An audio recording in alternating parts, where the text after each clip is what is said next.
Namaskar, this is Minu Chaudhary for Channel NE24. The Silchar MLA, Mr. Dipayan Chakravarti, took an initiative to organize the screening of the Sabarmati report at Gold Cinema to bring attention to the historical narrative presented in the film directed by Dheeraj Saran. The film is based on the 2002 Godhra riots and was released in the theatres on the 15th of November 2024.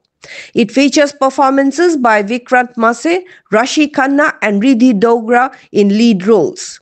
The film has gathered many praises from the Prime Minister Narendra Modi and Home Minister Amit Shah. MLA Dipayan Chakravarti shared the reason behind organizing the event. He stated that the 2002 Godhra incident had been misrepresented, and after watching the movie, the public will be aware of the truth. BJP leaders across various constituencies have been instructed to organize the screening of this movie. The party workers expressed their gratitude to the MLA Dipayan Chakravarti and Prime Minister Narendra Modi for making the opportunity possible. For more news and updates, follow us on Facebook, YouTube and subscribe our channel NE24. আমরা এই মুহূর্তে আজকের দিনে সবরমতী যে মুভিটা হয়েছে সেই মুভিটা আমরা ভারতীয় জনতা পার্টি কাছাড় জেলা যুব মোর্চা শিলচর বিধানসভার অধীনে 3টি মণ্ডলের প্রত্যেক মোর্চার যুব মোর্চা বলুন মহিলা মোর্চা বলুন এসসি ওবিসি মোর্চা কিষাণ মোর্চা সবাইকে নিয়ে আমরা সবরমতী এই মুভিটা দেখতে এসেছি। আমি সেটার উদ্যোগ নিয়েছি। ভারতবর্ষের বিভিন্ন প্রান্তে ভারতীয় জনতা পার্টির বিধায়ক সাংসদ বা বিভিন্ন কার্যকর্তা বন্ধুরা এই সিনেমা দেখতে সবাইকে নিয়ে আসছেন।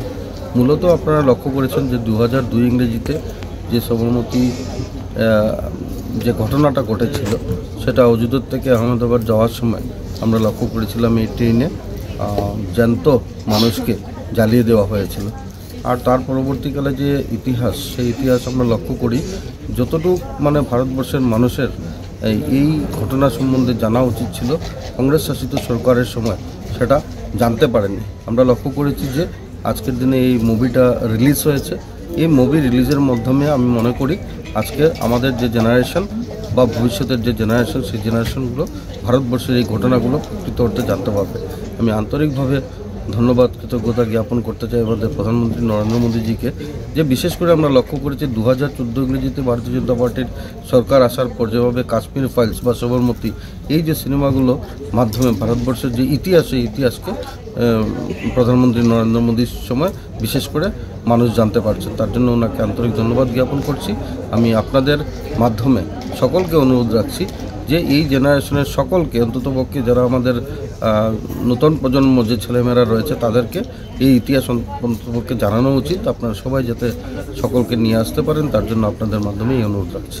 আজকে আমরা ভারতীয় জনতা পার্টি যুব মোর্চার কাছাড় জেলা কমিটি তোর সঙ্গে ভারতীয় জনতা পার্টির বিভিন্ন মোর্চা শিলচর বিধানসভা চক্রের 3টি মণ্ডলের কার্যকর্তাদের নিয়ে শিলচরের মাননীয় বিধায়ক দীপায়ন চক্রবর্তীর উদ্যোগে আজকে এখানে আমরা সবরমতী এক্সপ্রেস মুভিটা দেখতে এসেছি।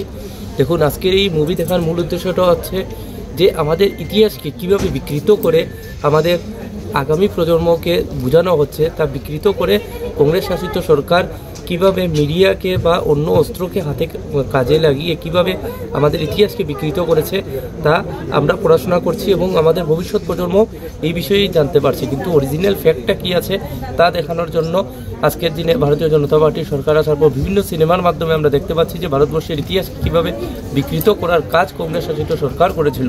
গোধরা কাণ্ডে সবরমতী এক্সপ্রেসের যে ঘটনাটা জনসমক্ষে উঠে আসেনি, কিন্তু অনেক দিন পর 5 বছর পর যখন এই ঘটনা উঠে এসছে, তো আমাদের আগামী প্রজন্মকেও জানা দরকার যে ভারতবর্ষের ইতিহাসকে কীভাবে বিকৃত করার কাজ কংগ্রেস শাসিত সরকার করেছিল তা দেখার জন্য আজকে আমরা এখানে এসেছি।